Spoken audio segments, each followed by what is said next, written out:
This podcast is brought to you by Most Valuable Podcasts, leading the league in podcasting entertainment. What's up, real MVPs? Ricky Widmer here, and welcome into another edition of the Draft Room here on MVP Sports and Apple Podcast or Spotify, wherever you are listening or watching. I am joined with my main man, my partner in crime, JD. How we doing today, JD? Doing just dandy. So before we get into everything on the show, before we get into housekeeping and all of that, I told you I had a Bengals question for you. And I was like, do you want it straight up or do you want it during our kind of like opening show banter? And you said, give me it to the banter. You guys play on Monday night this week, right? Yep. What are the odds we see emergency quarterback Joe Mixon on Monday night? Now it's, I would say almost zero because we signed a practice squad guy. Oh, you did? Okay, cool. Yeah. No, I saw that. Dude. Last time I checked, I'm like, he is throwing passes in practice. Yeah, I was talking to Kai about that last night because I saw that and I almost lost my mind because, sure, I mean, Joe Mixon threw a touchdown pass in the Super Bowl. But I'm like, if this is actually their plan because they don't want to sign a veteran quarterback or a quarterback at all, dude, this just hope nothing happens to Jake Browning. He did go to Jake Washington. Yeah, he's not very good in the NFL. Ask the Tennessee Titans about that one. They're the ones that drafted him. Oh, were they? Yeah, they were. Correct me if I'm wrong. The YouTube comments, I almost said Twitter world out there. I believe Jake Browning, because that was was that the Tannehill draft? I believe the Jake Browning was was that the... I'm Jake gonna look Browning played with John Ross. Yeah, no, but Jake Browning, I believed... he signed with your Vikings as an undrafted free agent in 2019. Then who am I thinking of that the Titans drafted? Oh, who's the one I'm thinking of? Didn't the Titans, and this is where I need the YouTube comments to help me here. There was a Washington quarterback that I believe the Titans drafted. I believe they drafted a Washington quarterback. I need the YouTube comments to help me here because I thought it was Jake Browning because I remember Jake Browning at the University of Washington. You're right though. He signed with my Vikings in 2019. Yeah, the guy I was thinking of was way before 2019. I may look that up during the show, but YouTube comments help me out here. But welcome into the Draft Room. This is where we talk about all the things NBA and NFL draft. We're the NFL draft crew, JD and I. And today we have a full quarterback show. A lot of happenings going on in the NFL. We'll touch on that in a second. Beforehand, let's get the housekeeping under the way. First off, if you like what you see here on YouTube, if you're watching us, thank you for watching us. Remember to hit that like and subscribe button. If you're listening to us on Spotify or Apple Podcasts, I know Apple Podcast has this. Thank you to Sam, who was the first one to throw us reviews, both for Heel Talk and the Draft Room. If you're listening to us on Apple Podcasts, please give us a good rating. 5 stars, because I feel like we deserve it, right, JD? We're a 5-star podcast. Wouldn't you say so? Write a good note. It really helps us there. I don't know. Spotify doesn't do ratings, do they? No, they do. Then rate us. Because you have to like listen all the way through or whatever, and listen to the end. All right. Then on Spotify, listen all the way through because I don't think I never saw like write a review thing in Spotify, but follow us there if you want to listen instead of watch. Join the Discord, the MVP Discord, greatest community in the universe. That is down below where the conversations are going on each and every day for everything we talk about on MVP properties with you guys and everyone associated with MVP. And then last but not least, if you want to support us, get these videos like the Draft Room early, go ahead and check out our Patreon. That link is down below as well. And then MVP, mostvaluablepodcasts.com. You can go there and check out. Also, Draft Room's audios are posted there, mock drafts, big boards, all of that good stuff. You can check there. We're going to have more and more as the website kind of develops and grows. But JD, today's show is all quarterbacks, and The main topic is Caleb Williams. Again, surprise, surprise. Last time we talked about comments that his dad had made where if they don't like the team at 1, that Caleb Williams could decide, hey, I'm going to come back to USC. Go ahead and check that out if you haven't already after this one. But JD, I kind of have a thought here. And this is something, I obviously live in Chicago, even though I'm a Minnesota Vikings fan. I live in Chicago and kind of been digesting all of the depressive state of where Chicago is right now. It's a very depressed time to be a Bears fan. You thought you were going to be, there are a lot of Bears fans, like I know Tim was like, hey, we could be an 8-win team. I think 6-10 is where people kind of threw out. Low side was 6. A lot of people I heard were like, hey, we could be an 8-win team this year. Don't be surprised if we're 8, 9, 10 wins. After 2 weeks, Justin Fields has been awful. Big Cat, notable Bears fan for Barstool, has already denounced the season is over. He said that before week 2. If we lose to the Bucs, the season is over.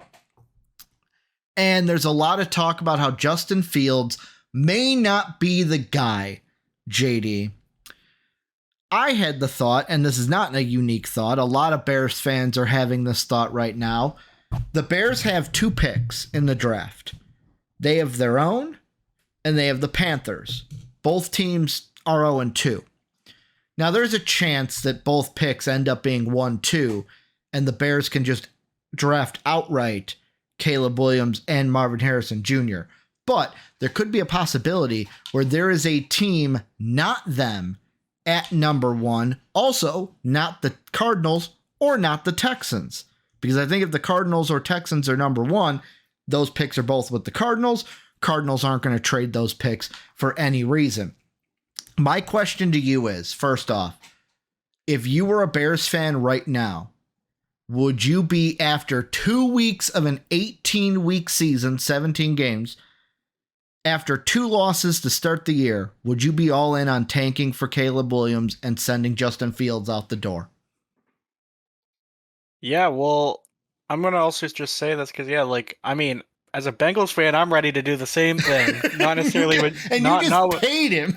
You paid Joe Burrow. No, not even Joe Burrow. I'm like, but just a little Tank quick for thing. Williams. Yeah, if we go 0-3... Yeah, I don't know. Maybe Marvin Harrison, but no, but with the Bears, yeah, I mean, Justin Fields hasn't shown his ability to be a good passer in the league. He's sure he's had moments, but whenever you talk about Justin Fields, all you talk about, oh, look how far he ran. Mm-hmm. Oh, look at him breaking a tackle and rushing for a 60-yard touchdown. Mm-hmm. And whenever you are hearing, I guess, complaints about him, it's, oh, his accuracy isn't good. Yeah. He's not reading coverages. And for me, I agree, because going into his draft year, I liked him as a prospect. I didn't think he was starting quality as a rookie, though, because his time at OSU, he couldn't read a defense to save his life. And he relied only on his athleticism to get him out of tough situations. And I feel like he's trying to do that in the NFL, and it's just not working. So if they have the ability to pick number 1 and can take Caleb Williams, I would do that in a heartbeat, because Caleb Williams, I believe today, is a better quarterback than Justin Fields. And that's somebody who's in college. So... yeah, I mean, if I'm the Bears, and I know, Tim was hoping for a good season by the Bears. I wasn't high on them at all, but I wouldn't be disappointed, because I feel like with Justin Fields, you're going to be stuck in mediocrity. So might as well suck again, get that generational quarterback who will draw interest from free agents and other big name players around the league. And then the Bears will be in a much better shape, and that's what you should want as a fan, not just squeak into the playoffs and get smoked in the wild card round and then have a crappy draft pick. So just to make everything, not copacetic. That's the word I'm looking for. Transparent. That's what I'm looking for. I wanted to see, because like you said, Justin Fields, when he came out, there was huge hype from Bears fans. I feel like it was just Bear fans, because Bear fans are always the same thing of like, when the Bears get a new quarterback, especially like this, it's like, oh man, like we got our guy. Just to remind people, the draft that he was in, Trevor Lawrence was in that draft. Zach Wilson was in that draft. Trey Lance was in that draft. Let's be completely honest. All of those quarterbacks that are not Trevor Lawrence, how are they doing right now? Like, Zach Wilson is still with the Jets, but was going to be replaced by Aaron Rodgers. Hasn't looked great. The team doesn't even, I don't think, want him as their starting quarterback right now. You have Trey Lance, who was drafted by the Niners and then gone ahead and traded. Now he's with the Cowboys. Oh, Mac Jones was also in that draft. I would say Mac Jones has probably looked better than Justin Fields. And that's saying a lot, because a lot of people don't even think Mac Jones has looked that great. Yeah, I definitely don't think he's very good. A lot of things with Mac Jones, though, is the coaching is better in New England. So that kind of helps him out there. Like, the thing with the Bears is, this is where I'm kind of torn on it. And I'm not torn on Caleb Williams over Justin Fields. The Bears should be in tank mode right now. If the Bears are like, and Bears fans are going to hate to hear that, because I know there might be some Bear fans out there that are like, no, it's only week 2. The season is still salvageable. There is one clip going around on Twitter, JD. I'm sure you've seen it. I'm sure everyone has seen it. It's a clip where from week 2, Justin Fields drops back in the pocket.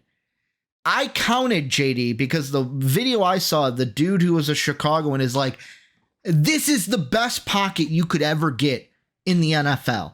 Before he paused it, 4 seconds of time. If you're getting 4 seconds in the NFL, that's an eternity. Most guys have someone in their face by 2 if their offensive lines are bad. And it was the one where, I'm not a Bears fan, so I can't remember who it was. I don't think it was Cole Kmet. I think it might have been, was it Mooney? No, Mooney got hurt in that game. I don't know. Bears fans help me out. But it was on the right side of Justin, dude in the slot. Basically, they had one receiver going across the middle, one going right up Main Street on the right side. And then they had the far out wide receiver by the sidelines. And the dude is doing this.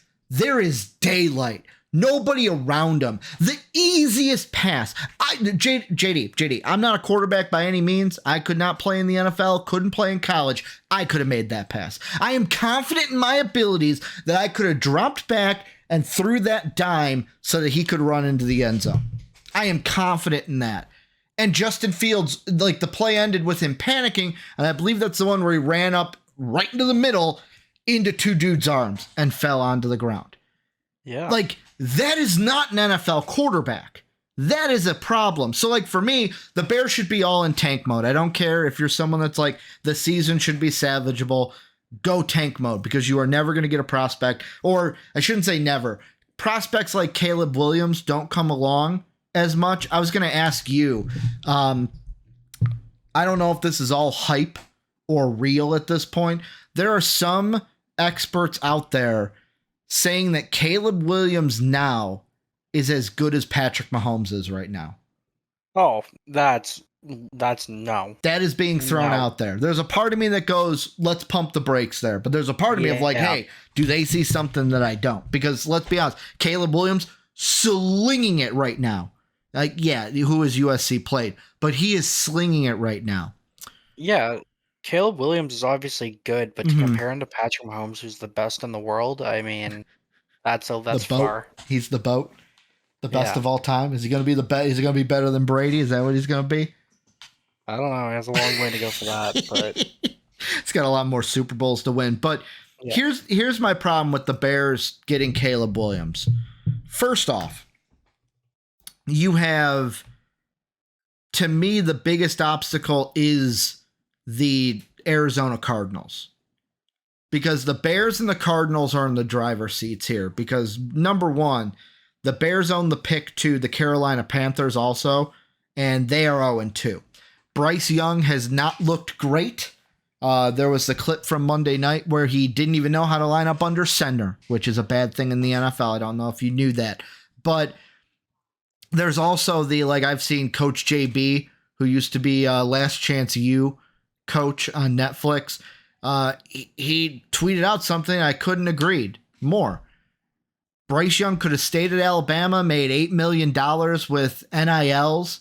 Instead, went to the NFL, makes about $9 million in contracts, $20 million in bonuses, but ends up in Carolina. Could have stayed, been in this draft, try to end in a better situation. Couldn't agree with it more. Like, if you don't like the situation, go back to college because you can still make your money with those NILs now. And I have a feeling that let's be honest, it's going to be the Bears or the Cardinals who are in the front runner seat for the number one pick if they decide to be, just because they have the most choices. Like, Panthers are probably not going to be good. Texans are not going to be good. That's going to help both teams. Cardinals aren't going to be good. I know a Cardinal fan last week got mad at us. The guys are trying to win the game. Yeah, but in the end, they lose. Look at last week. Last week's a perfect example. They go up 31-0 and they let the Giants back in the game. I don't want to give after Thursday night, I don't want to give the Giants any credit for that comeback win. I like watching the Giants against the Niners, JD. I almost want to go back to week 2 and go, oh, the Cardinals blew that game. They let them come back. Yeah, they definitely blew the game. I'll say this, though. The Cardinals look better than I thought they would. Mm-hmm. Not saying much. Josh Dobbs isn't bad. Yeah, I liked Josh Dobbs in college. I didn't think he was going to be any special, but I liked him. Yeah. Go ahead. I cut you off. That's why. No. I was done. I was just saying, okay. they didn't look as. I thought JD was going to go on more. Like, oh man, I cut him off. But no. The Bears and the Cardinals have the numbers game. Here's my problem, though, and I'll throw this to you. So we talked about last week, if the Cardinals are 1, will Caleb Williams want to be there? I'm going to say this, JD. And there are going to be Bears fans out there. Some of them are going to be like, how could you say that? Blah, blah, blah, blah, blah, blah, blah, blah, blah, blah. There's going to be some, though, that look at my comment and go, he's right. Yeah, I accept it. And my comment is, if the Bears, let's say the Bears get the number 1 pick. It's either their pick or the Panthers' pick. Who's to say Caleb Williams will even want to come play for you? And the reason why I say that is not because I wear a Minnesota Vikings shirt, JD.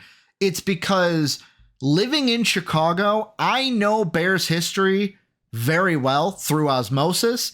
And name me one quarterback that the Bears have drafted who has become a better player with the Bears. I'll wait. Yeah. Exactly. If I'm Caleb Williams and the Bears are the number 1 pick, I'm going right back to Southern California because I don't trust that franchise to do anything with me. And plus that field, I ain't touching it. I ain't playing on that field. I think they got it redone or they were going to get it redone. Don't matter. That field is trash by the end of the year. And I ain't playing on it. Caleb Williams, if Chicago's the number 1 pick, I'm running away from the NFL for another year. The only thing I'm going to say about that is that just scouting, or is that part of it, or is that just them not being able to develop? Because I mean, I think it's a little bit of column A, column B. Yeah, because I wasn't around really for the Jay Cutler draft or whatever, however that worked. He was traded. They traded for Jay Cutler. He was with the Broncos first, and they traded for him. That was the trade where, what was it? Basically, and Dave hates trade trees, but if you go down the Jay Cutler trade tree, one of the picks eventually turned into a pick that got the Seahawks Russell Wilson. So that was a fun fact that I learned by going down that trade tree. But yeah, Jay Cutler was traded. He was with the Broncos first. There you go. So yeah, because I don't know, in some situations, obviously a team needs to be able to develop, but if their scouting department just isn't good, then I mean, again, it's kind of I don't know if it's an apples and oranges type situation but yeah, I don't know. I mean, I'm looking, and pretty much since 2000, because let's be honest, 2000, that was the year I believe the Bears had the number 1 pick that year because they took Cade McNown. Cade McNown was horrible. I heard as a 10-year-old, Cade McNown's going to be the next great quarterback. He started 9 games for them in 2000. Never saw him in a Bears uniform after that. Because then they had Jim Miller, who they didn't draft for 2 years. Then the big guy was the year they drafted Rex Grossman. He started 8 games, but Cordell Stewart, remember Cordell Stewart when he came over from the Steelers?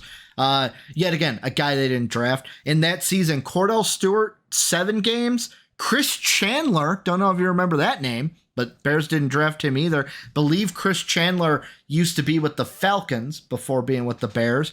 And then Rex Grossman. Then you had the Craig Krenzel, the Chad Hutchinson, before Rex Grossman had 3 more games. Then the Kyle Orton days with Kyle Orton and Rex Grossman. It's bad that Rex Grossman might be the best quarterback since 2000 that the Bears have drafted. That's saying something because he was not good. Then in 2008, 2009, the 2009 season, they traded for Jay Cutler. He was pretty much their starter all the way until 2016. Then they did the whole Mitch Trubisky thing, which we all knew that how Ryan Pace, he was locked in on Trubisky, didn't even look at Deshaun Watson tape. He was locked in on this is my guy, this is who I'm taking. We all know how that panned out, not well. And then Justin Fields. So like since 2000, Cade McNown, Rex Grossman, Mitch Trubisky, and now Justin Fields. Those are the 4 quarterbacks that the Bears have actually drafted and tried to develop. Yeah, I don't know. Maybe they should just stick to the. Actually, I don't know. I was gonna say maybe stick to making Nothing's trades. working. Yeah, because like even trading for guys isn't doing anything. So their best chance was Jay Cutler. Yeah, NFC Championship game. It's just bad that the Packers are your daddy. Doesn't matter who they have playing quarterback. Dang. I mean, it's true. Yeah, it's true. It's like I wish it wasn't true because, to be honest, Bears fans, I want to be on the same side of you there. I hate the Packers also, but it's indisputable evidence. I don't know, man. For me, like I hate every team in my division. So I mean, if I was in your situation, screw the Bears, screw the Packers. I have a soft spot for the Bears. I do, and I think I think I have a soft spot for the Bears. Because a lot of my friends growing up were Bear fans, and a lot of my friends now still Bear fans. A lot of my family, like not immediate family, but outside, Bear fans. So like I grew up with it. But I never did. I was a Vikings fan since I decided, hey, this is my team, and I've been with them ever since, just how it should be. But like, that's the thing where if the Bears are number 1, I still don't think if I'm Caleb Williams, I want to go there. And it kind of just goes to the fact of, even with the Bears, I'll ask you this is going to be an interesting situation with the Caleb Williams stuff. If what last time we had a podcast with him maybe going back, is there a chance? Let's say Caleb Williams, I'm going to throw this out here. Let's say a team like, I don't know, the Vikings are the number 1 pick in the draft. Reason why I say the Vikings is they, to me, homerism aside, I think would be an ideal spot. Yeah. Mainly because Justin Jefferson. Caleb Williams and Justin Jefferson would be sick. It would be on Joe Burrow, Jamar Chase levels of pre this year. Not like pre this year. You know what I'm talking about. It would be one of the best quarterback wide receiver tandems in the NFL. Here's my question though. If you're Caleb Williams, is it going to become a chess match of like a team basically wanting to trade for the number 1 pick, let's say the Cardinals or the Bears, but waiting to do that trade until after the deadline, because there's the deadline where players have to opt in and opt out, waiting until after that because it's like, oh, Caleb Williams doesn't want to play for us. We'll wait till he opts in because he thinks this team is going to be number one, but then we're going to bamboozle him. And after he's opted in, we're trading up to number one. There's nothing he can do. See, I don't know because I know like certain players get what's called exemptions or whatever, or exceptions, like to like they can declare for the draft and then reclassify or whatever. So I don't know, but if I'm in Caleb Williams' situation and the Bears are the team that's picking me, I'm pretty much doing what Joe Burrow did for the Bengals. He wasn't vocal about it, and I don't know if he's the sole reason, but he changed that franchise of how they operated. I'm going to that team. I want a new field. Don't they have a new practice facility because of him? We practice in the frigid cold. Yeah, we have an indoor practice facility finally. Yeah, and and then just like the other way, like with like how maintenance is. Yeah, like because I don't want to injure myself because that grass, especially come wintertime, it looks like something that like my elementary school's grass was, and that wasn't very good. Yeah, that means the McCaskies would have to do something, and I don't think they would. Like I'll say this: I think the owner of the Bengals has a better relationship with Joe Burrow than what Caleb Williams would have with the McCaskies. Yeah, well, Mike Brown took Joe Burrow on a little cart ride today. I saw that. Don't think that's a good thing. What do you think they talked about? Oh, are you playing on Monday? Because Mike Brown might said, "Oh, you're gonna sit Monday, buddy." Like, I don't know. Because I'll be completely honest. I watched that video, JD, before we recorded, and after Joe Burrow got off that cart ride, he did not look like a happy man. Watching Joe Burrow get off, the facial expression, the body language did not look like it was a good conversation. Probably told him you're not going to play Monday. That's probably it. I mean, because they want to keep him healthy. Well, yeah, give him rest, but like this is the you're 0-2, man. Like you got to win some games. Yeah. So I don't know, man. But back to Caleb Williams and the Bears. I'll ask this. We talked about the Cardinals. We talked about the Bears. There are a lot of 0-2 teams because we're only 2 weeks into the season, week 3. By the time patrons will see this before week 3. A lot of you will see it after week 3, just how we record. But here are the 0-2 teams: Broncos, Bears, Chargers, Vikings, Texans, Bengals, Patriots, Cardinals, Panthers. And then the 1-2 team is the New York Football Giants. They are 1-2. Any of those 0-2 teams, not the Bears, not the Cardinals. So that also takes the Texans and the Panthers out of it because their picks are with those teams. So Broncos, Chargers, Vikings, Bengals, Patriots. JD, should any of those teams, if they go 0-3, should any of those teams be like, well, we're 0-3, tanking for Caleb Williams? That one's a little tough. Like, because some of those teams are actually like they actually have quarterback. Like, I wouldn't, as I joked about earlier, saying if you go 0-3, tank. I think that only applies for the teams that are actually bad, like, and don't have a quarterback situation, like the Bears. Because 0-3, again, you can still salvage your season and at least squeak into the playoffs. So I don't know.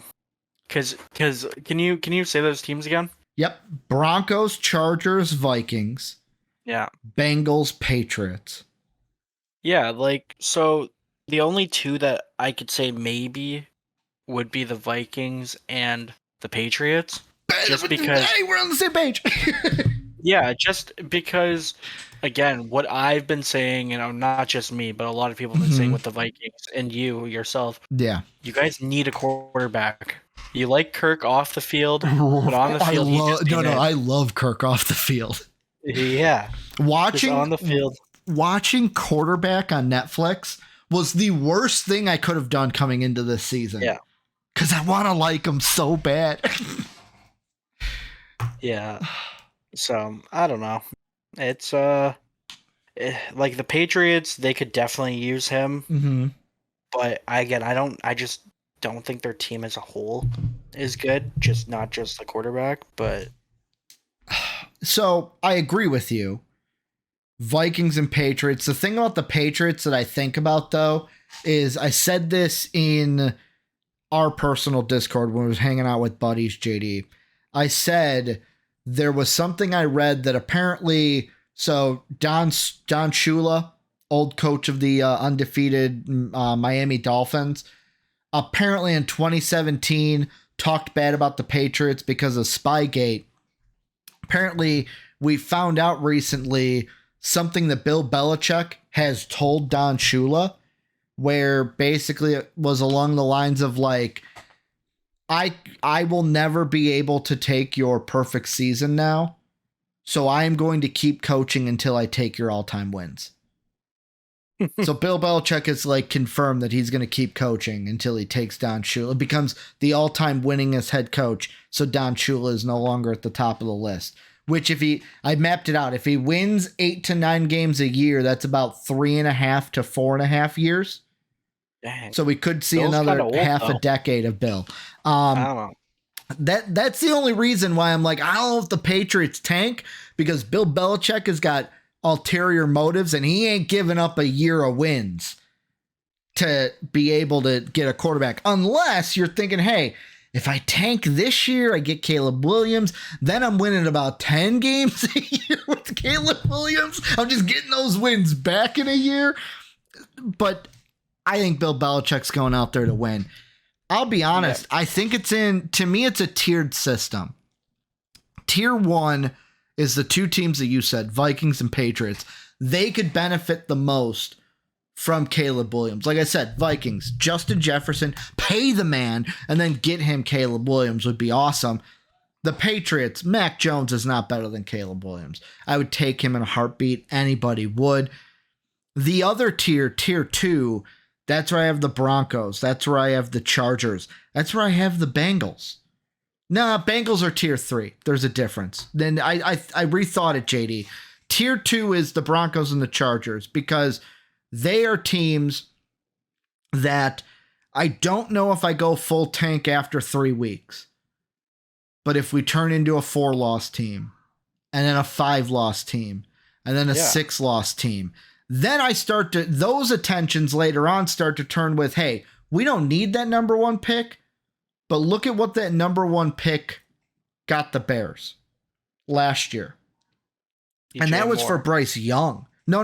Not what it. Well, yeah. Oh, I forgot. They got picks and DJ Moore. Like, that's what they gave up just to get Bryce Young. What are people going to give up to get Caleb Williams? Because he's better than Bryce Young. So, like, Denver and the Chargers, after enough losses, should turn their attention to it. Because, yes, we don't need Caleb Williams. Let's be honest, you could either then at that point, what are we getting from a trade? Or we're just going to take Marvin Harrison Jr. number 1 and pair our quarterback up with the best wide receiver that many scouts have said they've seen in some time. I read a tweet that basically Marvin Harrison was clocked at like 22 miles an hour during the Youngstown State game. And that is the fastest that scouts have seen for a guy of his body size pretty much ever. And it would make him the fastest wide receiver for his body range in the NFL.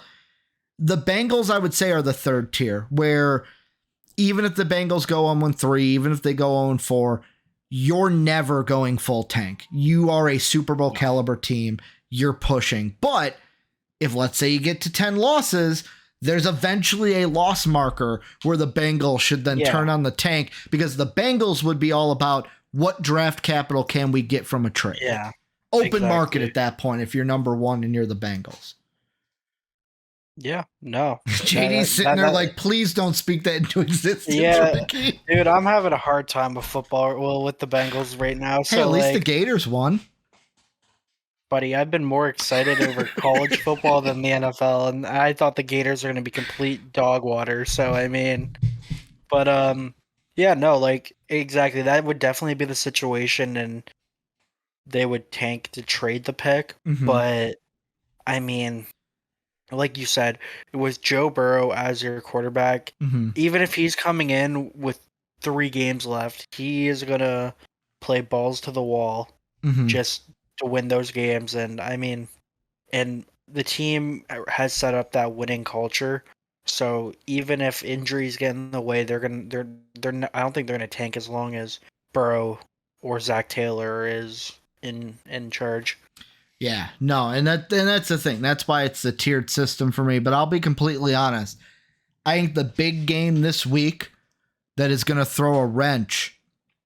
I say this, Charger fans will disagree with me here, but I think the game of the week for the tankathon is Vikings Chargers. Not that either of those teams are going to try to tank, but not obviously, could end in a tie, which would be hilarious that I say, well, obviously there's got to be a win and a loser, and then it ends in a tie just to screw me. But there's going to be a winner or a loser in that game.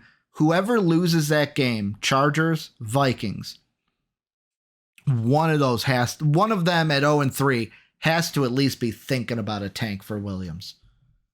I feel like the Chargers are in a similar situation. Well, theirs would be for draft capital and stuff, or maybe Marvin Harrison. But I think because the whole talk is, oh, Justin Fields can't make the playoffs. Is he really that guy? Staley.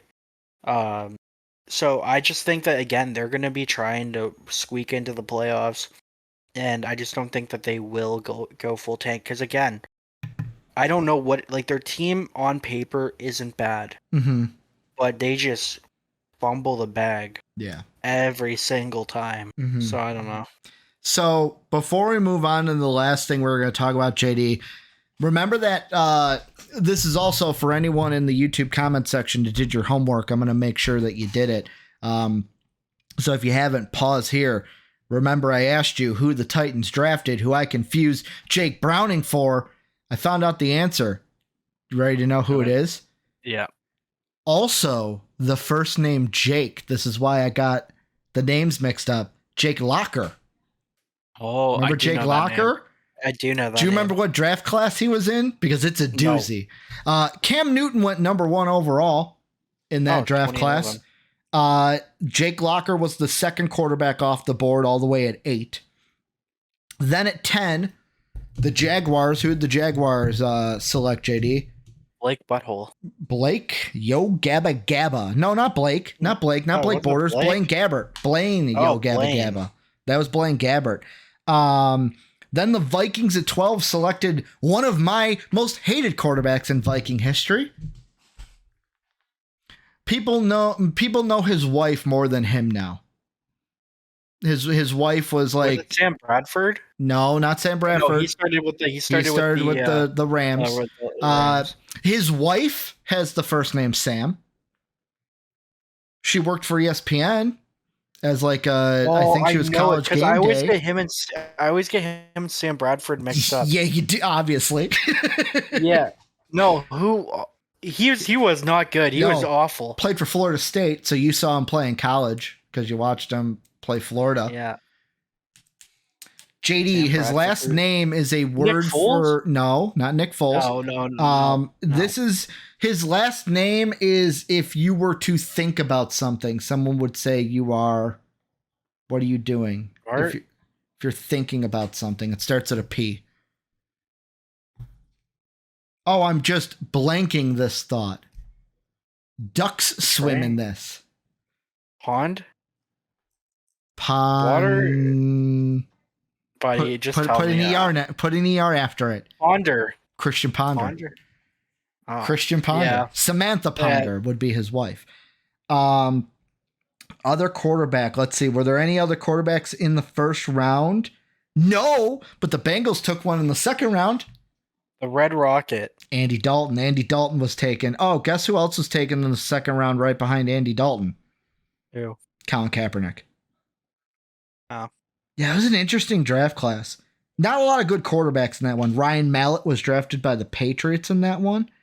R.I.P. sadly, right? Ryan Mallett.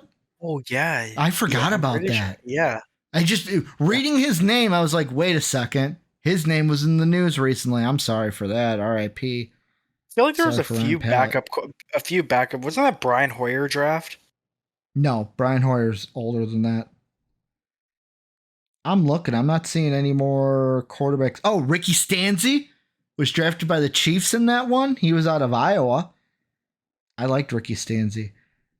TJ Yates with the Texans. Nathan Enderle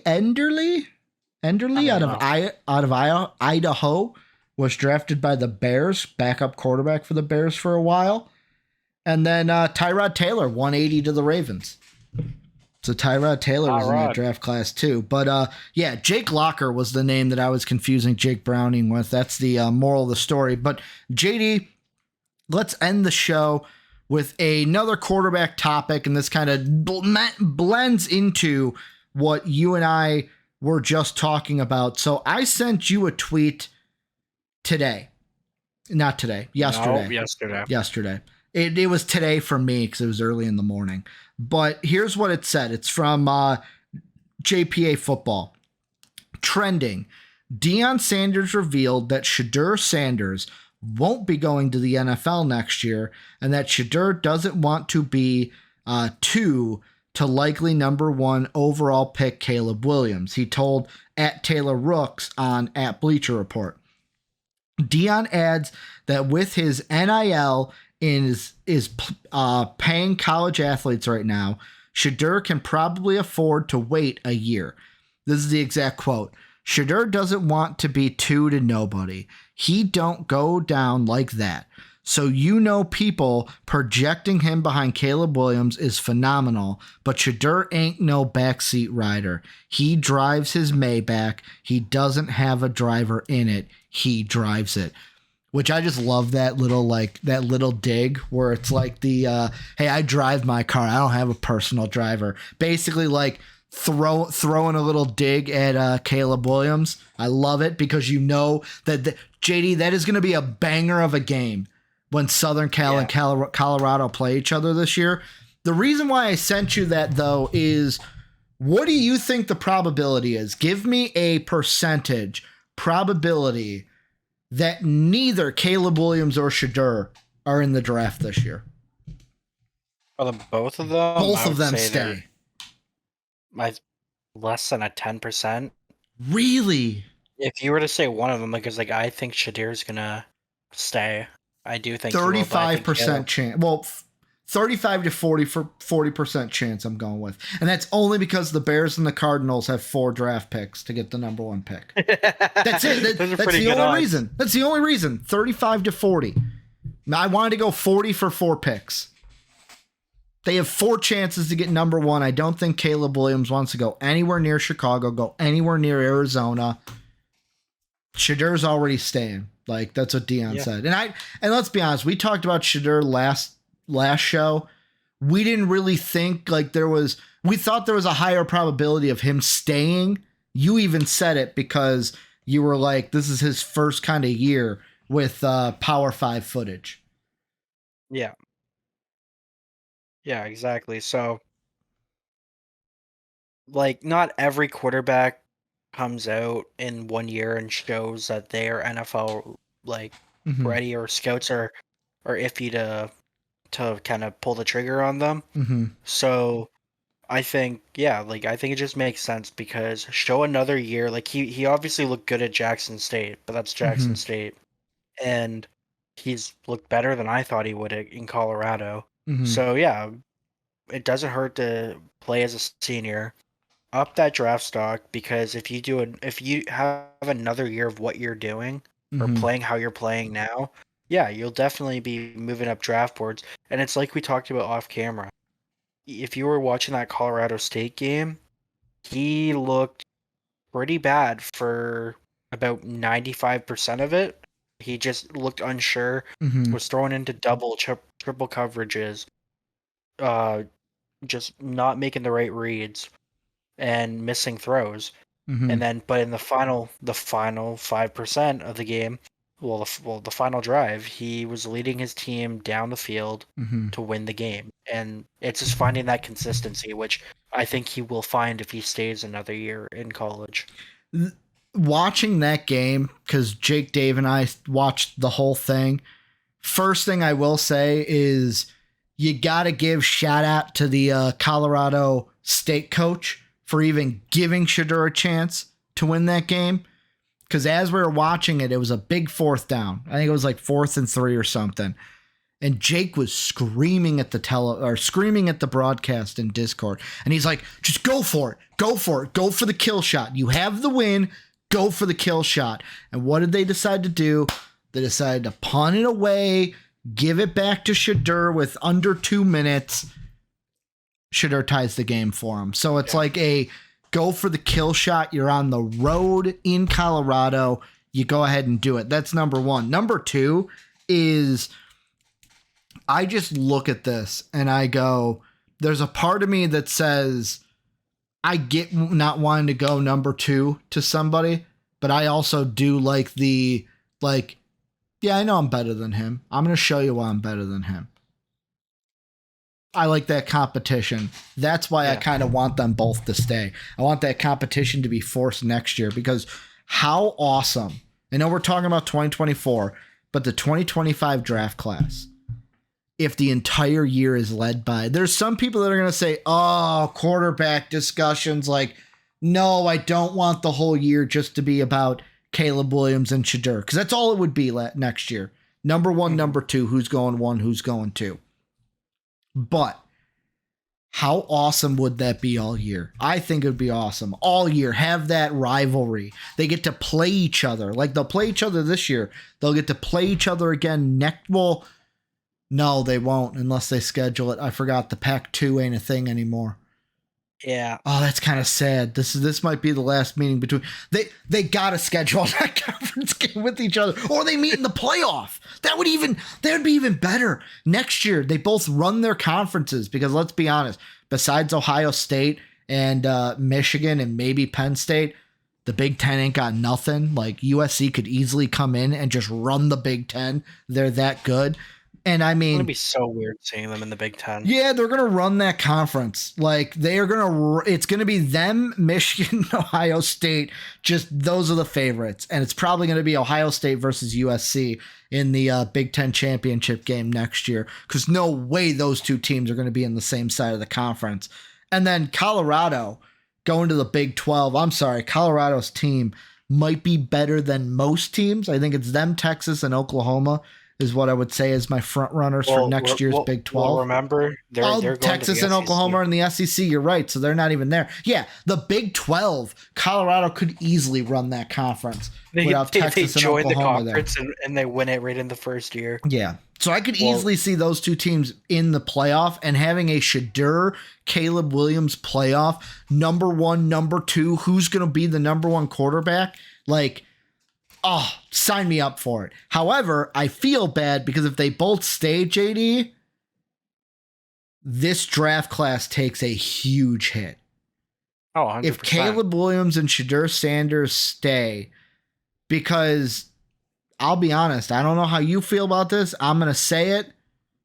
I love the boy, but it's like Caleb Williams, Shedeur stay. Michael Penix is your if de facto no. Like, is Michael Penix still the number one because he's a quarterback? Or is it Marvin Harrison's the number one, Penix is the first quarterback? Well, yeah, I think because it'd be like last year, right? Mm-hmm. Like last year, again, if you're around from when we first started this show, I mean, we talked about how bad this past draft class was. Yeah. So it'd be like that because, I mean, for the number one player, I had I think I still had Jalen Carter or Will Anderson as player one over any quarterback, and it'd be the exact same thing this year. You'd probably have like one of the O linemen or Marvin Harrison as player one, and yeah, like if they both decide to stay in college, it's going to change my whole thoughts on this draft, Mhm. on this draft process, and it's going to be painful to get through. Cause like you look at the other quarterbacks and it's like, so for me, yet again, we're not doing a rankings thing here, but like I love Michael Penix. He's my guy. He's my what Will Levis was last year. That's what Penix is for me this year, and he's just balling out. 12 touchdowns, 400 yards a game through 4 games. But like I look at it and it's like one guy, and I know in my mock draft there was a commenter that was very upset that I had him go 20. It's way too low. Don't know what you're talking about. But like you and I have talked about, Drake May has not impressed me. He hasn't looked terrible, but it just doesn't look like there's anything special there that's jumping off the page to me. No, like I personally would take Quinn Ewers over Drake May. I feel like there's more to play with there. And Quinn Ewers was your honorable mention. He was 6 coming into the year for you. Week 1 scared me with him. He looked really bad in week 1, but you were calling for Arch. yeah, but weeks 2 and 3, I mean, they've been good, and I mean, honestly, like you'll see when we do our my prospect rankings, but I mean, Drake May, he's been good, but he hasn't. From what I've watched him so far this year, it doesn't look like he's improved upon anything he did last year. He looks like the same guy, and that worries me. Okay, so what's his actual ceiling? Because I don't think his ceiling's very high. Yeah, but I think he has a high floor. So that just screams average. Screams Mac Jones, except maybe slightly better. I was gonna say, is he Mitch? And this is because he's at North Carolina. Is he Mitch Trubisky 2.0? Mitch, I think he's better. Mitch also somebody that I had the same thing, high floor, low ceiling. Deshaun Watson was Deshaun Watson was a better player. Like it's the same thing here. Caleb Williams is the better. It would be like if if I can get the words out of my mouth, mush mouth. It would be like if Deshaun Watson was able to stay and then Mitch Trubisky became the number 1 pick. Like that's what this would kind of be like if they're relatable. Like Caleb Williams, Deshaun Watson, if de facto number 1s, Mitch and Drake May obviously behind them. Deshaun didn't go number 1. No, but I'm saying like going into that draft, the draft ended up being a cluster of just wrong. But like coming into that draft, every mock draft had Deshaun Watson 1 and then Mitch Trubisky on the quarterback rankings. Thank you for the clarification. That's what I was trying to say. Okay, yeah. No, exactly. And that's kind of what this draft class is shaping up to be besides Caleb Williams right now. It's like, again, I still see a lot of people putting Drake May as 2, and I mean, maybe they're just seeing something that I'm not, but yeah, he just looks average. I like the high ceiling guys. I like the guys who may have a low floor but a high ceiling, just because if you hit, well, then you have a franchise quarterback, right? So yeah, because right now, like, I'm having a hard time. Like, I was looking at some of the quarterback film from the last couple weeks, and I'm having a hard time figuring out how I actually want to order my quarterbacks, because like a lot of them feel so close together, and not much has actually changed because it's still so early on. But I mean, I'm hoping as the season goes on, you're gonna see guys start to separate themselves. Because right now, like, I agree, it's kind of shaping up like that, and it's a cluster. I'll ask you this because I'm kind of debating this. If you were gonna group the quarterbacks into a tiered rating, would you have Sanders as tier 1 with Caleb or tier 2 right now? Probably tier 2. That's what so I was thinking the same thing. Right now, if I had it tier wise, it would be Caleb Williams is tier 1, Sanders and Michael Penix are tier 2, the rest are tier 3.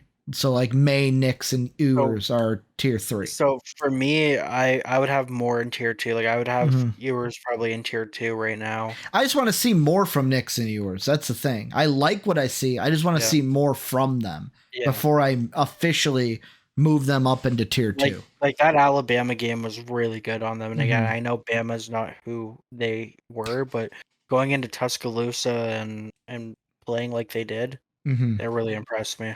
I mean, Bo Nix, I'm gonna be watching that Colorado game.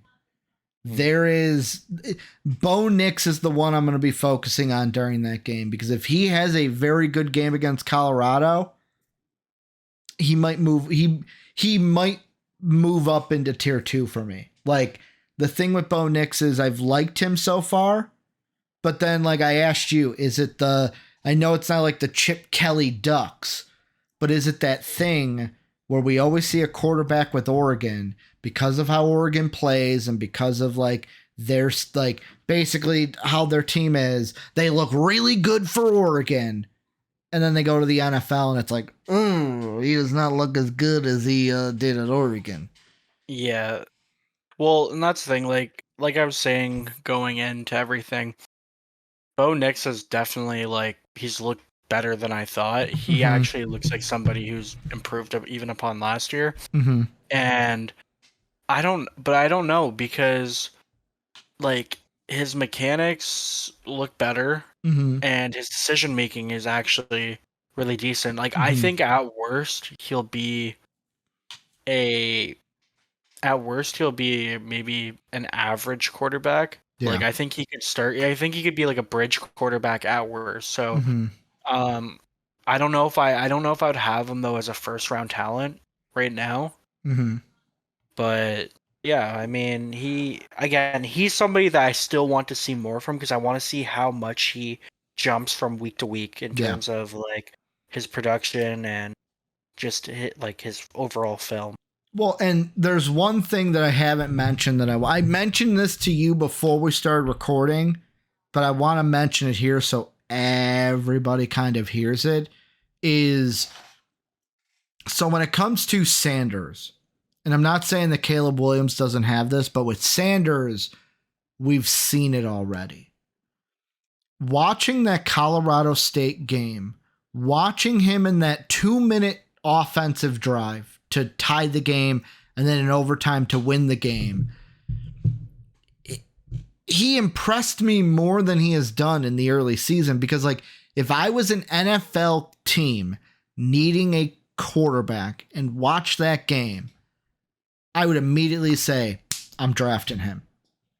Because not many a lot of quarterbacks like can throw 80 yards. Like the big thing with the Zach Wilsons and the Josh Allens coming out of college was, oh man, look at the 80-yard bomb they threw at the combine. Big thing about Milton out of Tennessee. He can throw an 80-yard, 90-yard pass. He sucked. But not a lot of people can say they can do what Sanders did. Hey, like the way I didn't say this earlier, the way I described that whole game for Colorado was kind of like I related to a UFC fight. Colorado came in the heavy favorite, and Colorado State punched him in the mouth right away. Punched him in the mouth by saying, we're not going to let you be comfortable, but then also punched him in the mouth, and I'll say, probably should have been ejected from the game. The part of college football and the part of fandom that I hate is whenever death threats start being thrown around. But like, yes, the kid from Colorado State probably should have been ejected for his hit on Travis Hunter. They literally punched them in the mouth. They said, we're not going to make it comfortable. And then they knocked one of their best players, if not their best player, out of the game. And from that moment, I'm like, dude, Colorado's going to rally behind this. And then they didn't. No. They didn't. And it was like, for a second, I was like, man, Colorado might lose this game. And even the play-by-play announcer before the 2-minute drive, and now it was like, well, Shadur has talked to Tom Brady. And I'm like, oh man, they mentioned Tom Brady. Why are we doing this to this kid? And then he did it. And then even after the game, he's like, yeah, man, I talk to Tom all the time. Can't wait to call him after. Can't wait to call him after this one and talk to him about it. Apparently he talks to Tom Brady about getting better and like what to like talking about quarterback stuff. And like Tom Brady's like a mentor of his to where I'm like, whoa, like that's awesome. Because he literally did what Tom Brady would do in the NFL. Yeah, I mean, and like that is something that you need on a team because JD, I'm sure that I'll ask you this. Who do you think is a better game on the line? You need a game winning drive or a game tying drive, Josh Allen or Joe Burrow? Joe Burrow. Who would you rather have as a quarterback overall? Josh Allen, Joe Burrow. People are going to call me biased, but Joe Burrow. Joe Burrow. Because of that reason exactly. Josh Allen can throw the 80-yard bomb. I'm not saying Josh Allen's bad. Josh Allen's catching a stray here from Ricky, but he's not bad. But Josh Allen has not proved to do that yet.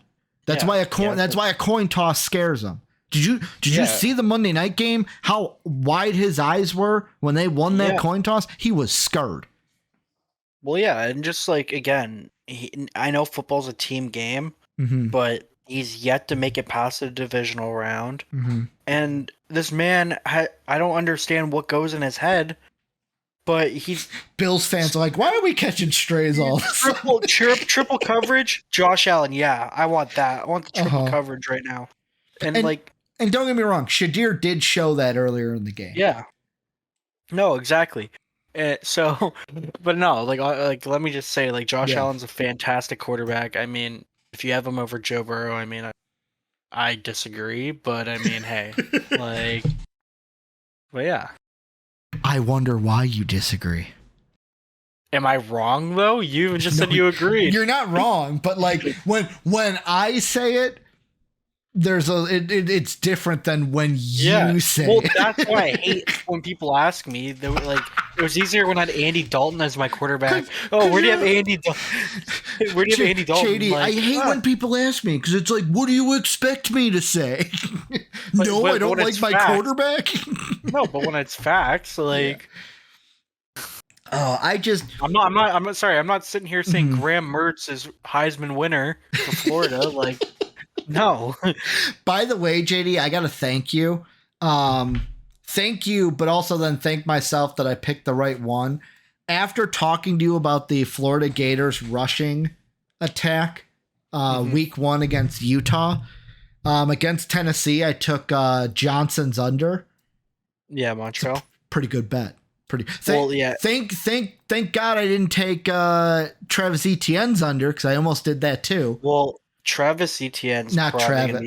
Trevor Etienne. Yeah, Travis in the NFL. They have two similar names. That's but Trevor Etienne. Montreal Johnson's good. It's just I think now you're starting to see more Etienne.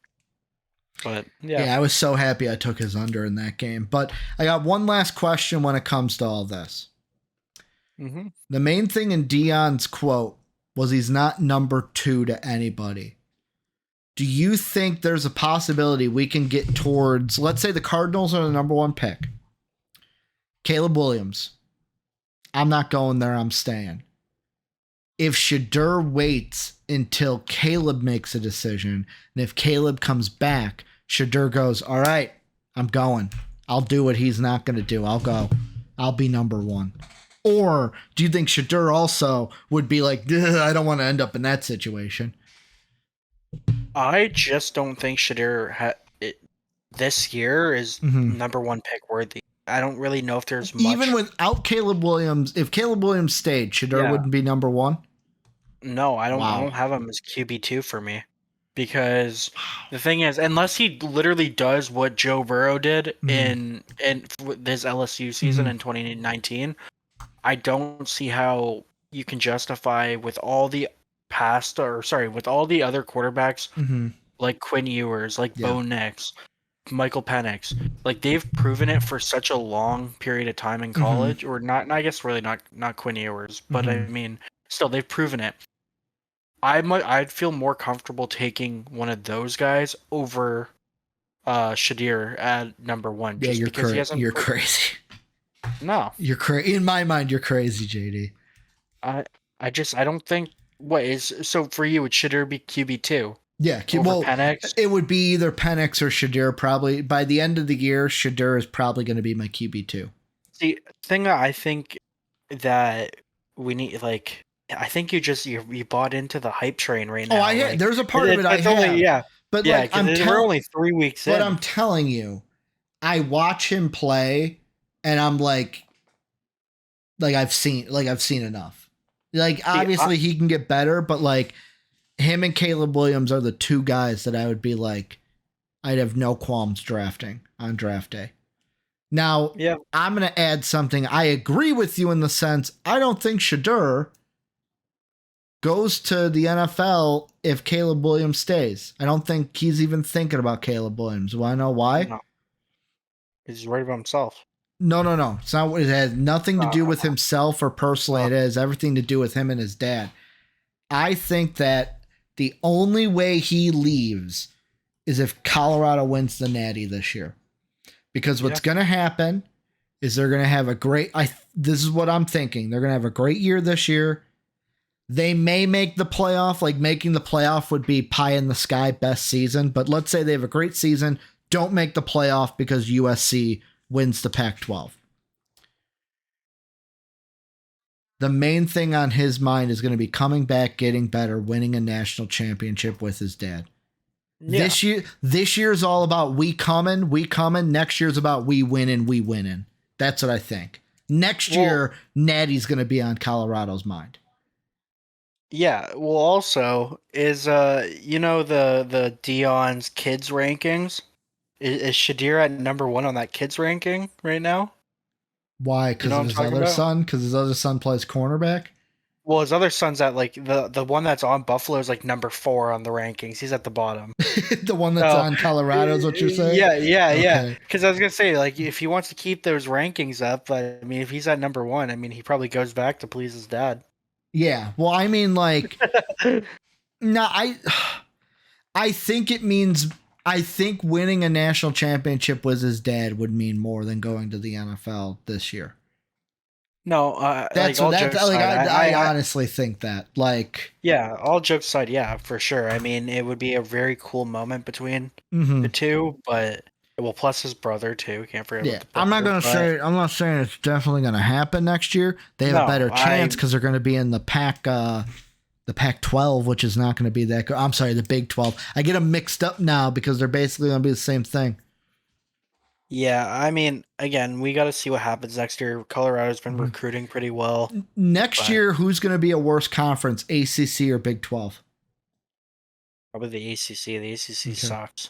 Well, with the Pac-12 no longer being a thing, obviously SEC and Big 10 are going to be the best 2 conferences in college football.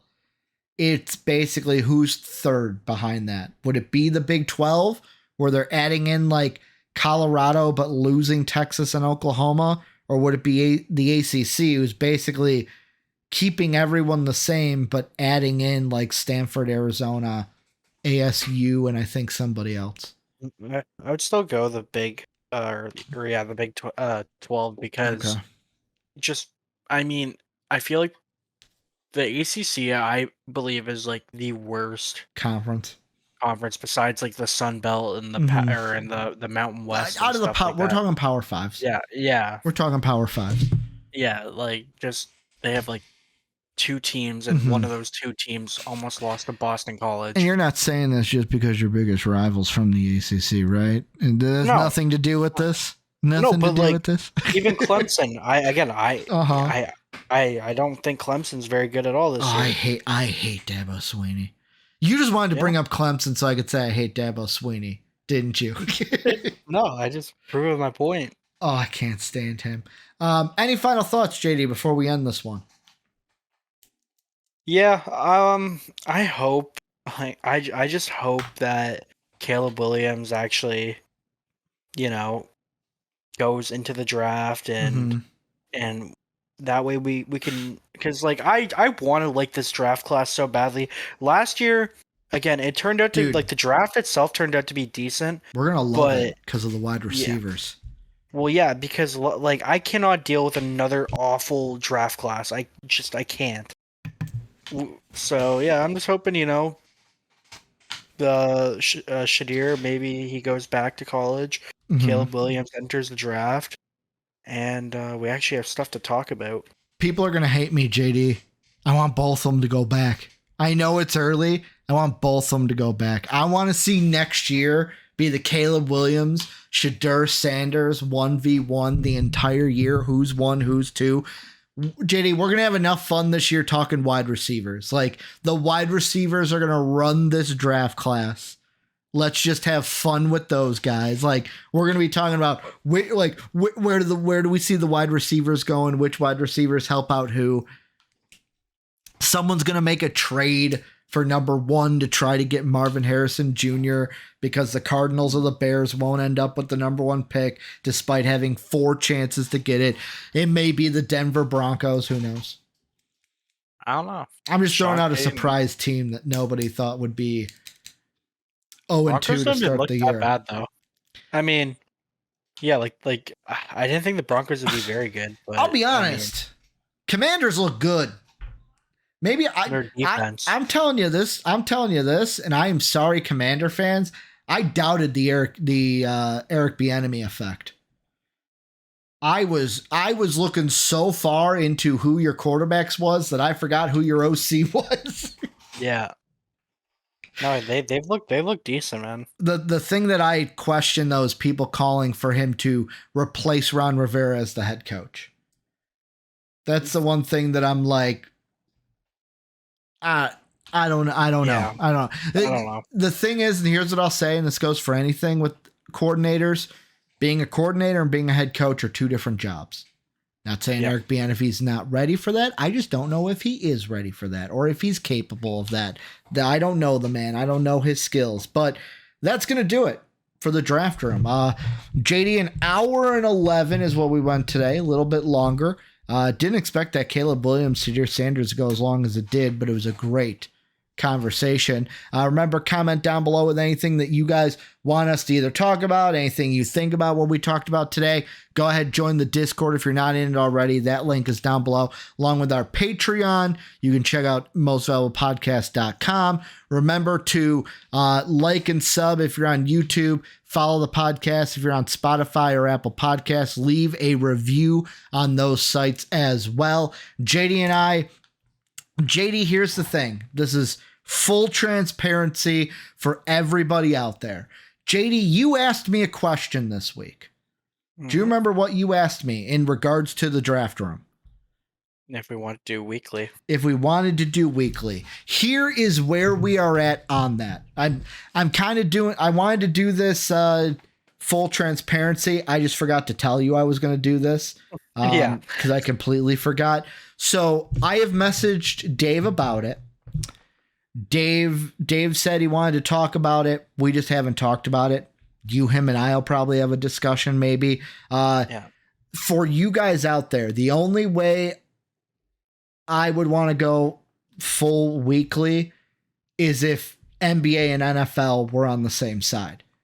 Because basically how the schedule works is like from now until like mid-November, it's every other week. But once mid-November starts, it's a weekly podcast because it just trades off NFL and NBA.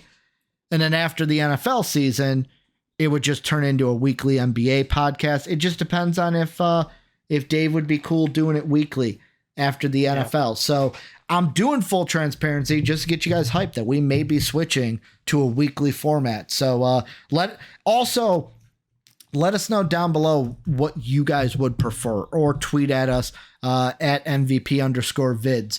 Do you prefer the bi-weekly breath, or would you want a weekly podcast regardless of NBA, NFL? If it's right now, do you want a weekly NFL podcast until the NBA stuff kicks off? Let us know down below. Also, follow us on Twitter. I'm at Ricky Widmer. JD, what's your Twitter handle again? It's got numbers in there, so I get confused. Yeah, JD3450.